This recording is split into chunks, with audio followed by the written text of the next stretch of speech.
Good morning students. Let's continue our chapter chemical bonding. आज का हमारा टॉपिक है रेजोनेंस। रेजोनेंस एक्चुअली में होता क्या है, पहले इसकी एक डेफिनेशन समझो, शॉर्ट सी definition. Shifting of pi bond from one atom to another, from one atom to another. इसमें क्या मतलब है कि पाई बॉन्ड शिफ्ट होगा एक एटम से दूसरे एटम तक। अब पहले तो मैं आपको एक बात बता दूं कि जब भी कोई बॉन्ड बनता है, किसी भी एक एटम दो एटम के बीच में बॉन्ड बनता है, अगर वो बॉन्ड सिंगल है तो उस बॉन्ड को हम कहते हैं सिग्मा बॉन्ड, जिसका सिंबल क्या होता है, ये होता है सिग्मा बॉन्ड। अगर एक एटम के बीच में दो बॉन्ड बन रहे हैं तब क्या होगा, एक सिग्मा और एक पाई बॉन्ड होगा। क्लियर? पाई को हम इस तरह से डिनोट करते हैं। तो यही इसमें क्या पा रहा है, इसकी डेफिनेशन क्या रहा है कि shifting of pi bond from one atom to another. Actual में बॉन्ड का शिफ्ट होना ही क्या है, रेजोनेंस है।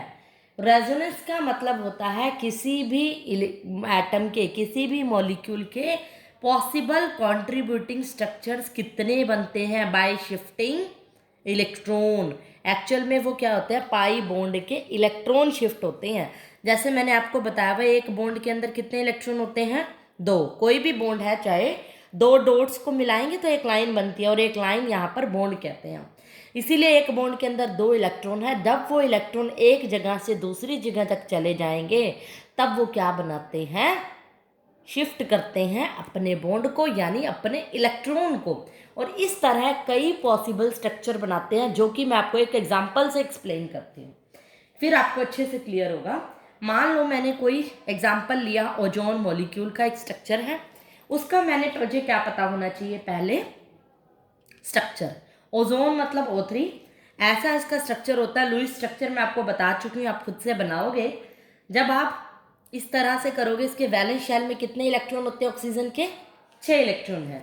जो ऑक्सीजन सिंगल बॉन्ड बना रहा है उसके 6 इस तरह से इलेक्ट्रॉन है, और यहाँ पर क्या होंगे, ऑक्सीजन के बॉन्ड 1 2 3 बॉन्ड बन रहे हैं, तो इसीलिए इलेक्ट्रॉन कितने रह जाएंगे, एक लोन पेयर यानी 2 इलेक्ट्रॉन। और इसके पास कितने होंगे, सिर्फ 2 ही बॉन्ड बना रहा है तो 4 इलेक्ट्रॉन्स, यानी कि 2 पेयर होंगे। मतलब ये तो क्या हुआ, इसका स्ट्रक्चर हो गया। हमने क्या करना है, इसके इलेक्ट्रॉन को शिफ्ट करना है, या ये कह लो पाई बॉन्ड को शिफ्ट करना है। और मैंने आपको अभी बताया कि पाई बॉन्ड हमेशा डबल बॉन्ड में होता है, ट्रिपल में भी हो सकता है, लेकिन सिंगल में नहीं होगा। इसमें क्या होगा, पाई बॉन्ड एक बार यहाँ है तो एक बार क्या हो जाएगा, यहाँ। जब पाई बॉन्ड के इलेक्ट्रॉन शिफ्ट होंगे और पाई बॉन्ड दूसरी जगह पे शिफ्ट हो जाएगा, तब जो उसका स्ट्रक्चर बनेगा, वो स्ट्रक्चर को हम क्या कहेंगे कि इसका कॉन्ट्रीब्यूटिंग स्ट्रक्चर है, और इस स्ट्रक्चर को हम इसका रेजोनेंस स्ट्रक्चर भी कहते हैं। इसका रेजोनेंस का कॉन्ट्रीब्यूटिंग स्ट्रक्चर कहते हैं। मीन्स मैंने क्या किया, इस पाई बॉन्ड को एक बार यहाँ था, एक बार कहाँ चला गया ये, और तो कोई पॉसिबिलिटी नहीं, इन दोनों के बीच में तो बॉन्ड है ही नहीं। मतलब जहाँ जहाँ ये शिफ्ट हो सकता है टोटल, वहाँ वहाँ हम इसके बॉन्ड को शिफ्ट कराएंगे, इलेक्ट्रॉन को शिफ्ट कराएंगे, और एक स्ट्रक्चर बन जाएगा। ये होता है इसका रेजोनेंस स्ट्रक्चर। इसके बीच में एक एरो लगता है दोनों तरफ से, ये हो गया इसका रेजोनेंस स्ट्रक्चर। एक ना आपकी बुक में इस तरह से इन दोनों का कॉम्बिनेशन दिया होगा, रेजोनेंस हाइब्रिड स्ट्रक्चर जिसको आप बोलते हो। मतलब ये इस तरह से डॉटेड लाइन से दिखाया होगा। रेजोनेंस हाइब्रिड का मतलब होता है कि ओवरऑल रेजोनेंस में मैंने क्या देखा, एक बार डबल बॉन्ड यहाँ था और एक बार डबल बॉन्ड यहाँ था। डॉट से मैंने दिखा रखा है कि फिक्स नहीं है, ये मूव करता रहता है। डबल बॉन्ड यहाँ भी था और यहाँ भी था, इसीलिए ओवरऑल कंक्लूजन ये है। इस कंक्लूजन को हम बोलते हैं रेजोनेंस हाइब्रिड स्ट्रक्चर। जब कोई भी सिंगल मॉलिक्यूल रिप्रेजेंट होता है एक सिंगल स्ट्रक्चर से, लेकिन इनकी कैरेक्टरिस्टिक्स प्रॉपर्टी डिस्क्राइब होती हैं, इनकी 2 या 3 स्ट्रक्चर से ही डिस्क्राइब होती हैं कि इसकी प्रॉपर्टी क्या होंगी, उनके स्ट्रक्चर से पता चलता है। तो एक्चुअल स्ट्रक्चर को हम क्या कहते हैं, resonance hybrid of the structures. कि रेजोनेंस हाइब्रिड है ये स्ट्रक्चर इन दोनों स्ट्रक्चर का। आ रही है बात क्लियर कि इन दोनों का रेजोनेंस हाइब्रिड क्या है, ये ओवरऑल एक्चुअल में इसके अंदर क्या हुआ, बॉन्ड क्या हुआ, शिफ्ट हुआ, एक बार इस पोजीशन पे और एक बार इस पोजीशन पे। तो कंडीशंस क्या होनी चाहिए, कई बार कहता है कि रेजोनेंस होने के लिए क्या कंडीशन होनी चाहिए। अब देखो डबल बॉन्ड तो होना ही चाहिए ना, डबल बॉन्ड होगा तभी क्या होगा, रेजोनेंस होगा, यानी पाई बॉन्ड होना चाहिए या फिर लोन पेयर ऑफ इलेक्ट्रॉन्स भी होने चाहिए, क्योंकि अल्टीमेटली इलेक्ट्रॉन ही तो ट्रांसफर होते हैं। कोई एटम है, आगे आपको केसेस देखने को मिलेंगे, जैसे जैसे आप ऑर्गेनिक करोगे ना वहाँ पे और ज़्यादा क्लियर होगा लोन पेयर का केस। मीन्स किसी एटम के पास क्या है, मान लो कोई भी है, ए और बी एटम ले लिया, किसी के पास लोन पेयर है, वो लोन पेयर भी शिफ्ट कर सकता है। ये भी एक तरह का बॉन्ड ही है, दो इलेक्ट्रॉन क्या होते हैं, एक बॉन्ड ही है, वो शिफ्ट हो जाता होता है। तो वहाँ पर भी क्या होती है, रेजोनेंस होती है। मेन कंडीशन क्या है इस रेजोनेंस स्ट्रक्चर्स की, क्या होनी चाहिए कि जो स्ट्रक्चर्स हैं उनकी एटॉमिक पोजीशन सेम होनी चाहिए, should have same atomic position, कि एटम्स की पोजीशन क्या होनी चाहिए, सेम होनी चाहिए, उसी पोजीशन पे एटम वही रहेगा। ये नहीं है कि इस ऑक्सीजन को यहाँ ले आई, इसको यहाँ ले आई, ऑक्सीजन की पोजीशन चेंज नहीं की मैंने। अगर मान लो इसको 1 2 3 दिया है तो ये ऑक्सीजन 1 2 3 रहेगा। मीन्स पहली बार जो बॉन्ड डबल बॉन्ड 1 और 2 में है, अगली बार 2 और 3 में रहेगा। ऐसा नहीं किया मैंने ऑक्सीजन उधर ट्रांसफर कर दिया। कहता है कि एटम की पोजीशन इसमें सेम ही होनी चाहिए, ओनली बॉन्ड की पोजीशन चेंज होगी। और उसमें क्या होने चाहिए, same number of unpaired electrons, unpaired electrons भी क्या होने चाहिए, सेम होने चाहिए। अब मान लो यहाँ सिंगल बॉन्ड में 6 अनपेयर्ड इलेक्ट्रॉन्स थे, अनपेयर्ड मतलब जो कि सिंगल होते हैं इलेक्ट्रॉन्स, या बॉन्ड नहीं बना रहे, जो नॉन बॉन्डिंग इलेक्ट्रॉन कह सकते हो आप। मेन इस यहाँ पर अनपेयर्ड इलेक्ट्रॉन्स की बात हो रही है, तो वो भी क्या होने चाहिए, सेम। तो इधर भी 6 इलेक्ट्रॉन अनपेयर्ड है, नॉन नॉन बॉन्डिंग वाले हैं, इधर भी, मतलब कि अनपेयर्ड इलेक्ट्रॉन्स क्या होने चाहिए इसके अंदर, सेम होनी। बहुत ज़्यादा इंपॉर्टेंट पॉइंट नहीं है, ये इंपॉर्टेंट पॉइंट है इसके अंदर। फर्स्ट कंडीशन भी बड़ी इंपॉर्टेंट थी, पाई बॉन्ड होना चाहिए। फिफ्थ पॉइंट है contributing section have nearly same energy, इनकी जो एनर्जी होगी वो सेम होगी। अगर मान लो किसी भी मॉलिक्यूल के, ओजोन मॉलिक्यूल के 2 पॉसिबल स्ट्रक्चर हैं, अगर इसकी एनर्जी 2.41 है जूल है, तो इसकी एनर्जी भी 2.12 या 2.2 ऑलमोस्ट सेम ही होगी, नियरली सेम होगी, बहुत ज़्यादा इनकी एनर्जी में डिफरेंस नहीं होगा। और इस स्ट्रक्चर को ऐसे लिखना चाहिए कि नेगेटिव चार्ज प्रेजेंट जो होगा वो किसके ऊपर होगा, इलेक्ट्रोनेगेटिव एटम के ऊपर होगा, और पॉजिटिव चार्ज किस पे होगा, इलेक्ट्रोपॉजिटिव एटम के ऊपर होगा। ये आपको आगे आगे एग्जाम्पल करोगे ना तब क्लियर हो जाएगा। कई बार क्या होता है, किसी एटम के ऊपर नेगेटिव चार्ज होता है, ए और बी, तो उसमें क्या है, नेगेटिव चार्ज का मतलब भी 2 इलेक्ट्रॉन है, तो वो इलेक्ट्रॉन ट्रांसफर होता है। और नेगेटिव चार्ज आपको मैंने कल जब इलेक्ट्रोनेगेटिविटी के बारे में बताया था, पोलर मॉलिक्यूल के बारे में बताई थी, तो ये बात बताई थी कि जो इलेक्ट्रॉन को खींचता है उस पर डेल्टा नेगेटिव चार्ज है। तो यही कह रहा है कि नेगेटिव चार्ज इलेक्ट्रोनेगेटिव एटम के ऊपर और पॉजिटिव इलेक्ट्रोपॉजिटिव एटम के ऊपर होना चाहिए। एंड लास्ट कंडीशन इसके अंदर कहता है कि जो कॉन्ट्रीब्यूटिंग स्ट्रक्चर है, like charge should not reside on adjacent atom, कि एडजेसेंट एटम्स के ऊपर लाइक चार्ज नहीं होना चाहिए, should not reside on adjacent atom.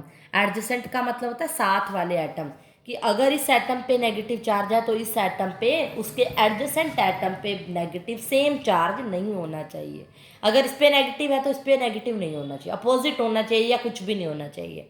मतलब 2 साथ साथ लगते हुए एटम के ऊपर चार्ज सेम नहीं होना चाहिए। अब इस चैप्टर में रेजोनेंस की सिर्फ शुरुआत है, इसकी कंडीशन है, कंडीशन नहीं पूछी जाती क्वेश्चन में, सिर्फ स्ट्रक्चर पूछा जाता है, इसका रेजोनेटिंग स्ट्रक्चर बताओ। 1-2 मैं एग्जांपल दूंगी, क्लियर हो जाएगा। ऑर्गेनिक में रेजोनेंस की बहुत ज़्यादा डिटेल है, ज़्यादातर रेजोनेंस का क्वेश्चन आएगा ही ऑर्गेनिक में। जो ऑर्गेनिक केमिस्ट्री एक चैप्टर है आपका, बेसिक कंसेप्ट ऑफ केमिस्ट्री वाला, फर्स्ट चैप्टर की बात नहीं कर रही, ऑर्गेनिक का है जनरल, वहाँ पर ज़्यादा क्लियर होगा आपको अच्छे से। मैं आपको एक बार एक और एग्जांपल दे रही हूँ रेजोनेंस का। मान लो मैंने किसका एग्जांपल दे दिया, सल्फर डाइऑक्साइड। सल्फर डाइऑक्साइड का ऐसे क्वेश्चन आएगा, सल्फर डाइऑक्साइड का मॉलिक्यूल का रेजोनेटिंग स्ट्रक्चर बताओ। तो पहले आप इसका एक स्ट्रक्चर बनाओगे। ये क्या है, एरो वाला बॉन्ड होता है डेटिव बॉन्ड, जिसको आप कोऑर्डिनेट बॉन्ड भी कहते हैं। इसके बारे में आपकी डिटेल मैं थोड़ी सी आपको बता दूंगी। चलो पहले मैं इसी के बारे में बता देती हूँ। डेटिव बॉन्ड भी बोलते हैं और इसको कोऑर्डिनेट बॉन्ड भी बोलते हैं। कोऑर्डिनेट बॉन्ड का मतलब होता है, जैसे मान लो NH3 है, NH में 3 में क्या होते हैं, अमोनिया पे लोन पेयर ऑफ इलेक्ट्रॉन्स होते हैं। मीन्स एक एटम, ये लोन पेयर है, इसके पास फ्री है, ये हाइड्रोजन को एटम दे देता है बॉन्ड बना, हाइड्रोजन एटम को इलेक्ट्रॉन दे देता है बॉन्ड बनाने के लिए, लेकिन हाइड्रोजन से नाइट्रोजन नहीं लेता। तो एक इस तरह के एटम्स के बीच में जो बॉन्ड बनता है वो कैसा बनता है, डेटिव बॉन्ड। NH3 की बजाय आप NO3 लो, जैसे NO3 है, नाइट्रोजन है, एक ऑक्सीजन के साथ डबल बॉन्ड बनाता है और एक के साथ डेटिव बॉन्ड। मीन्स इसका मतलब है नाइट्रोजन इस ऑक्सीजन को एटम तो दे रहा है, एटम को इलेक्ट्रॉन तो दे रहा है, लेकिन इस ऑक्सीजन से इलेक्ट्रॉन नहीं ले रहा। मतलब कॉन्ट्रीब्यूशन ऑफ इलेक्ट्रॉन्स बाय 1, एक एटम की तरफ से कॉन्ट्रीब्यूशन होता है। आयनिक बॉन्ड में क्या होता था, या तो इलेक्ट्रॉन शेयर होते थे, लूज होते थे, या गेन होता था। कोवलेंट बॉन्ड में शेयरिंग होती थी, दोनों एक दूसरे को इलेक्ट्रॉन देते थे। लेकिन डेटिव और कोऑर्डिनेट बॉन्ड में इलेक्ट्रॉन एक की तरफ से जाते हैं, दूसरी की तरफ नहीं जाते, इसमें कंट्रीब्यूशन एक की तरफ ही होता है। सल्फर डाइऑक्साइड का जब हम स्ट्रक्चर बताएंगे तो इसके हम अगर बॉन्ड बनाएंगे तो इस तरह का कुछ आपको देखने को मिलेगा कि सल्फर डाइऑक्साइड में एक सल्फर एक ऑक्सीजन के साथ डबल बॉन्ड और एक के साथ डेटिव बॉन्ड बनाता है। जब हम इसकी क्या करते हैं, रेजोनेंस स्ट्रक्चर आपको क्या है दे बनाने के लिए, डबल बॉन्ड आप शिफ्ट कर दो, एक बार डबल बॉन्ड इन दोनों के बीच में आप क्या करो, इधर शिफ्ट कर दो, उल्टा हो जाएगा, और एक डेटिव बॉन्ड तो बनाएगा। तो इस ऑक्सीजन के साथ ये डेटिव यानी कोऑर्डिनेट बॉन्ड बना देगा। सिर्फ आपने इलेक्ट्रॉन को क्या करना है, इसके बॉन्ड को शिफ्ट करना है और क्या बना देना है, उसका रेजोनेटिंग स्ट्रक्चर, रेजोनेंस स्ट्रक्चर। अब सल्फर डाइऑक्साइड का जो पॉसिबल स्ट्रक्चर हुए कितने हुए, ओनली ये 2 ही पॉसिबल स्ट्रक्चर हुए। एक पहला, ये नया स्ट्रक्चर तो एक ही बना ना इसका। तो ये जो स्ट्रक्चर होते हैं इनको कॉन्ट्रीब्यूटिंग स्ट्रक्चर भी बोलते हैं और रेजोनेटिंग स्ट्रक्चर भी बोल देते हैं। तो ये आपको बनाने आने चाहिए। अगर मान लो सल्फर ट्राइऑक्साइड की बात करें, इस तरह से आप प्रैक्टिस करके देखोगे सभी स्ट्रक्चर की। सल्फर ट्राइऑक्साइड में इस तरह से कुछ स्ट्रक्चर होता है।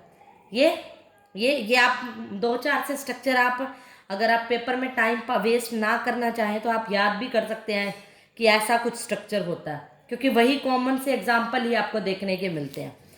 ठीक है, मेनली जो कंपटीशन में आता है, IIT में, JEE में जो क्वेश्चन आता है रेजोनेंस वगैरह पे, वो तो कंसेप्चुअल होता है, उसमें कोई स्ट्रक्चर बनाना तो आएगा ही नहीं। सिलेबस में ही आएगा, वहाँ तो MCQs होते हैं। तो सिलेबस में जो स्ट्रक्चर आते हैं ज़्यादातर ऑर्गेनिक से आते हैं, इसमें बड़े छोटे मोटे होते हैं, वही 5-7 बुक्स वाले होते हैं, तो आप बड़े इजीली उनका स्ट्रक्चर याद भी कर सकते हैं। चाहो तो आप अपने आप बना के भी देख सकते हो, मैं ये नहीं कह रही कि क्रैमिंग करो। तो आप क्या करोगे, इसके अंदर देखो सल्फर ट्राइऑक्साइड का मैंने स्ट्रक्चर बना लिया।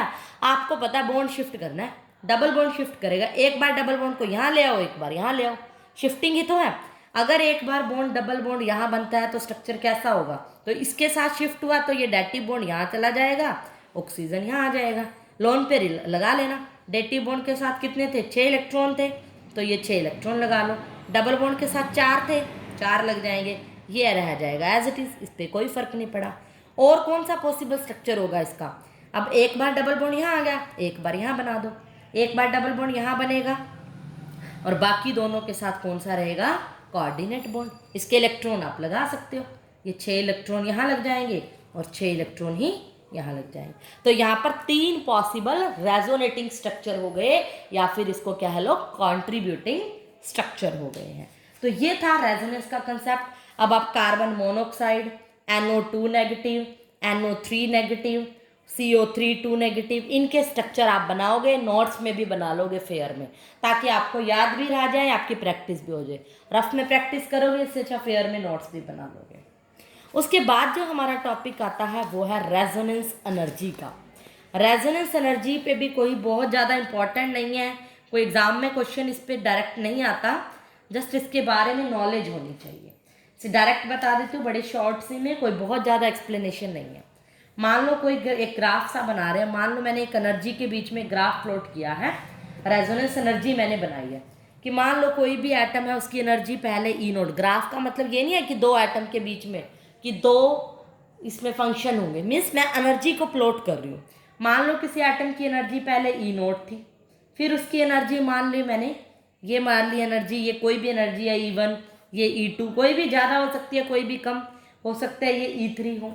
तो एक्चुअल में रेजोनेंस एनर्जी का सिर्फ फॉर्मूला पूछा जाता है, वो होती है एक्चुअल बॉन्ड एनर्जी, सिर्फ आप फॉर्मूला लर्न करोगे, minus energy of most stable of resonating या कॉन्ट्रीब्यूटिंग स्ट्रक्चर्स। मैंने अभी बताया रेजोनेटिंग स्ट्रक्चर्स क्या होते हैं, कि एक्चुअल बॉन्ड एनर्जी में से जो सबसे ज़्यादा स्टेबल एनर्जी होगी उसको आप क्या करोगे, माइनस कर दोगे। यहाँ पर जो resonance energy, actual bond energy कौन सी है, मान लो ये मैंने लेके चली, ये E4 है, कुछ भी हो सकती है, ये E0 है।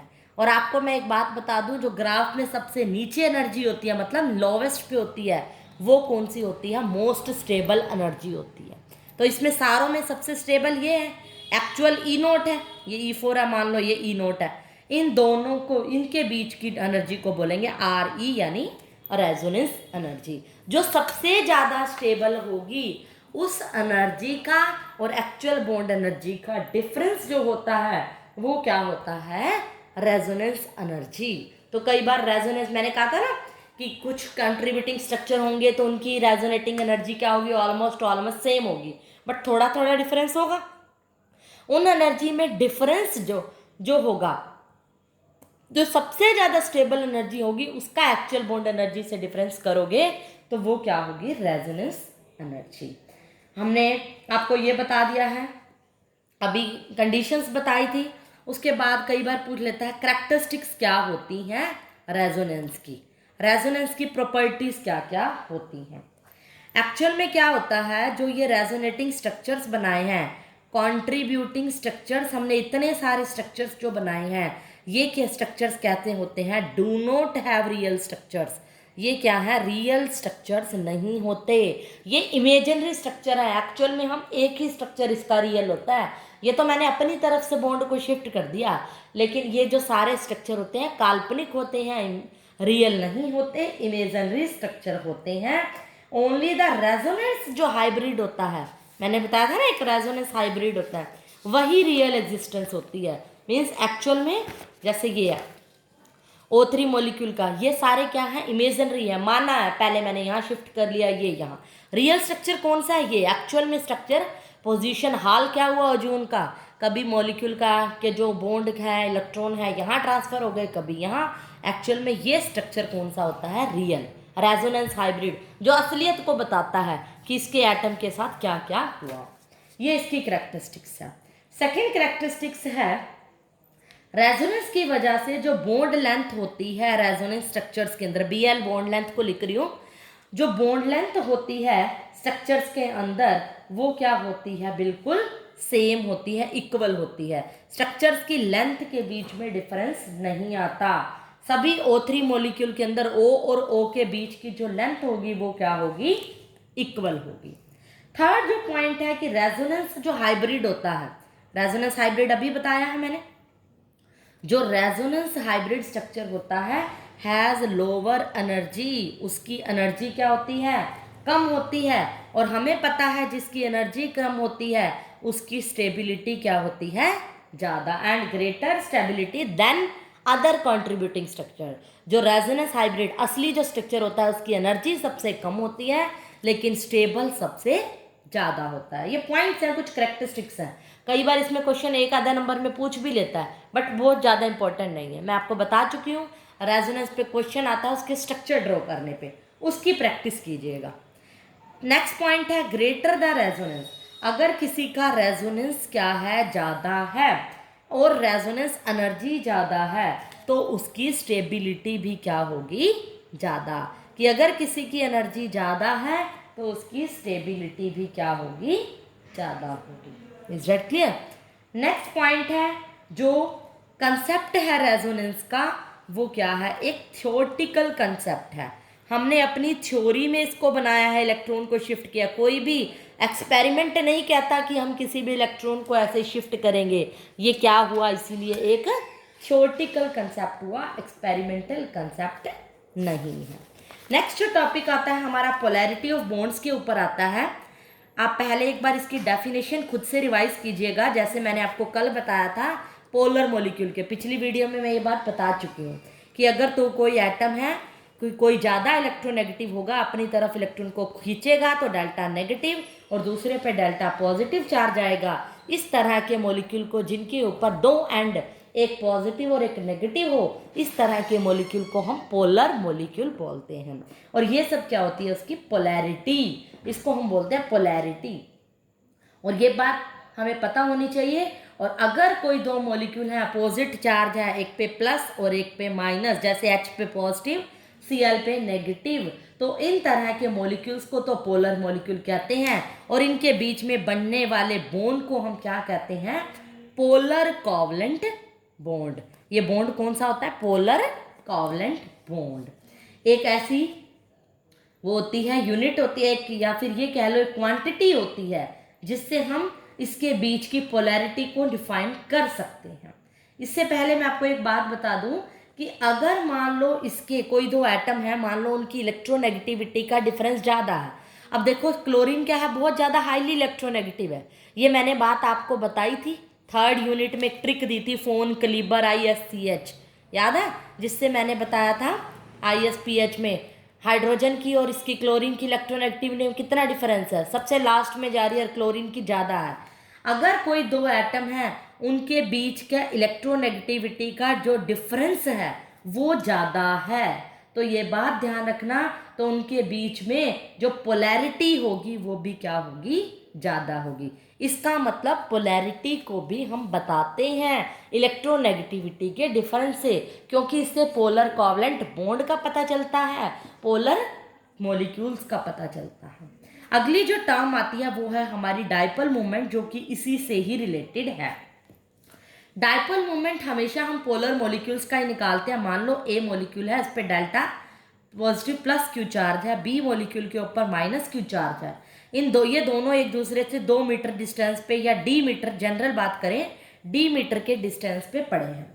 अगर मुझे डाइपोल मोमेंट क्या होती है, एक्चुअल में एक ऐसी टर्म है जो पोलैरिटी को बताती है, डिग्री ऑफ पोलैरिटी को बताती है कि कोई कंपाउंड कितना ज़्यादा पोलर है कि कितना कम पोलर है। पोलैरिटी हमें किससे पता चलती है, डाइपोल मोमेंट से।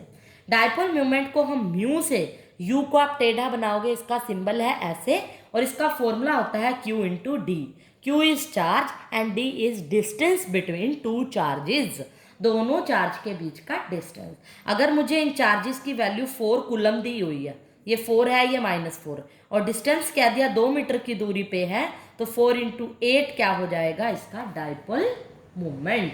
8 क्या होगा इसका डाइपोल मोमेंट। तो डाइपोल मोमेंट से हमें क्या पता चलता है, इसकी पोलैरिटी का, डिग्री ऑफ पोलैरिटी का भी पता चलता है कि कोई भी कंपाउंड ज़्यादा पोलर है या कम पोलर है। डाइपोल मोमेंट के अंदर कई तरह के स्ट्रक्चर होते हैं। एक तो डाई एटॉमिक मॉलिक्यूल्स है, आपके बुक में अलग टॉपिक दे रखा है dipole moment and molecular structure, उसमें अलग अलग स्ट्रक्चर दे रखे हैं। डाई एटॉमिक मॉलिक्यूल्स मतलब 2 एटम वाले, जैसे HF, HCl, HBr, इनका कुछ ना कुछ डाइपोल मोमेंट होगा। एक्सपेरिमेंटली हमें पता चल जाता है, उसकी वैल्यू दे रखी होती है कुछ ना कुछ। एक होते हैं poly atomic molecules. Poly atomic मतलब जिसके अंदर मॉलिक्यूल्स क्या हैं, ज़्यादा हैं। मॉलिक्यूल्स मतलब 2 से ज़्यादा है, जैसे कार्बन डाइऑक्साइड है। कार्बन डाइऑक्साइड क्या होगा, ऑक्सीजन और कार्बन में ये डबल बॉन्ड हो गया, तो ये क्या हो गया है हमारा पॉली एटॉमिक मॉलिक्यूल। इसका भी कुछ ना कुछ डाइपोल मोमेंट होगा, म्यू की वैल्यू होगी। इसके डाइपोल मोमेंट से पता चल जाता है कि कंपाउंड ज़्यादा पोलर है या कम पोलर है, उसकी पोलैरिटी का पता चल जाता है। अगर मैं आपको शॉर्ट में बात बताऊं कि अगर किसी भी कंपाउंड का डाइपोल मोमेंट क्या कह लो कि 0 है, या फिर 0 होगा, या फिर क्या होगा, नॉन ज़ीरो। अगर किसी कंपाउंड का डाइपोल मोमेंट क्या है, 0 है, तब वो कंपाउंड नॉन पोलर होगा। अगर कोई कंपाउंड है उसका डाइपोल मोमेंट म्यू अगर 0 नहीं है, तो वो क्या होगा, नॉन पोलर मॉलिक्यूल होगा। नॉन पोलर मॉलिक्यूल्स का जो डाइपोल मोमेंट होता है वो 0 होता है, और जो पोलर मॉलिक्यूल्स होते हैं उनका डाइपोल मोमेंट क्या होता है, उल्टा बोल दिया, नॉन पोलर मॉलिक्यूल्स का क्या होता है, 0 डाइपोल मोमेंट है। और जो नो इक्वल टू 0, जिसका डाइपोल मोमेंट 0 नहीं होता, वो पोलर मॉलिक्यूल है। मीन जैसे मैंने आपको अभी कार्बन डाइऑक्साइड का एग्जांपल दिया, एक्चुअल में डाइपोल मोमेंट क्या होता है, एक्सपेरिमेंटली हमें पता चल जाता है। आपको बता दिया कि इधर से कुछ, इधर से कुछ, इसका मूवमेंट था, इधर से मान लो +3 था, इधर से -3 हो गया। ये एक्सपेरिमेंटली पता चलते हैं, इसकी डिटेल आपके सिलेबस में नहीं है, सिर्फ डेफिनेशन है और जो बातें मैं बता रही हूँ वो है कि ये इधर से प्लस और इधर से माइनस टोटल क्या हो गया, 0 हो गया। आपको पता लग गया भाई 0 है, तो ये कंपाउंड क्या है, नॉन पोलर है। और अगर मान लो उसका कोई नॉट इक्वल टू 0 है, नॉट इक्वल टू 0 जैसे मान लो ये है BF3 है, ठीक है, इधर से कुछ मान लो उसका डाइपोल मोमेंट होगा, इस तरफ से भी कुछ होगा, इधर से भी। अपोजिट अपोजिट तो आपस में कैंसिल हो जाते हैं, लेकिन कुछ ना कुछ वैल्यू होगी, सारों का टोटल करके मान लो कुछ ना कुछ भी वैल्यू हो सकती है। मान लिया मैंने BF3 इसका भी क्या है, 0 है, मान लिया +3 है, मान लो इसका +2 है, इसका +3 है, मान लिया इसका -2 है, और इसका मान लिया +1 है। इन सारों को टोटल करो, 3 - 2 1, और मान लो ये -1, 1 - 1 0 हो गया, डाइपोल मोमेंट 0 हो गया, तो सीधा सा आप कहोगे नॉन पोलर मॉलिक्यूल है। जैसे NH3 का एग्जांपल ले लो, NH3 है, यहाँ पे लोन पेयर होते हैं, हाइड्रोजन हाइड्रोजन हाइड्रोजन, इसकी वजह से भी इसका कुछ डाइपोल मोमेंट होगा, डायरेक्शनल प्रॉपर्टी होती है, एक पर्टिकुलर डायरेक्शन में होती है। इन सारों को एक्सपेरिमेंटली देखा गया कि इसका कुछ डाइपोल मोमेंट D क्या होती है, इसकी यूनिट होती है डायोप्टर, ये इसकी क्या है, एक यूनिट है डाइपोल मोमेंट की, सिर्फ आपने कैपिटल D लगाना है। अब इसका कुछ ना कुछ डाइपोल मोमेंट हो गया, नॉट इक्वल टू 0 है, तो मतलब ये कैसा मॉलिक्यूल हो गया, पोलर मॉलिक्यूल्स। तो हमें इसकी पोलैरिटी का पता भी चल जाता है कि कोई भी कंपाउंड पोलर है या नॉन पोलर। डाइपोल मोमेंट निकाला एक्सपेरिमेंटली, अगर आपको चार्ज दे रखा है, डिस्टेंस दे रखा है, तो फॉर्मूले में पुट करो, अदरवाइज आपको एक्सपेरिमेंटली दे रखी होगी ये वैल्यू क्या है, उससे आपको इसके पोलर और नॉन पोलर का भी पता चल जाएगा। इसके ऊपर एक टॉपिक भी है, इंपॉर्टेंस ऑफ डाइपोल मोमेंट, जो कि मैं आपको नेक्स्ट लेक्चर में बताऊंगी कि डाइपोल मोमेंट की हेल्प से हम क्या क्या पता लगा सकते हैं। फिर उसी से रिलेटेड अगला टॉपिक फजान रूल है, जो कि नेक्स्ट लेक्चर में हम करेंगे। सिर्फ आपको जितना कराया है उतना ही सिलेबस में है, इसकी ज़्यादा डेप्थ में जाने की ना कंपटीशन में नीड है, +1 में ना ही सिलेबस में। इतनी ही बातें इसके ऊपर आती हैं, बहुत ज़्यादा इंपॉर्टेंट टॉपिक नहीं है। आज के लिए इतना ही।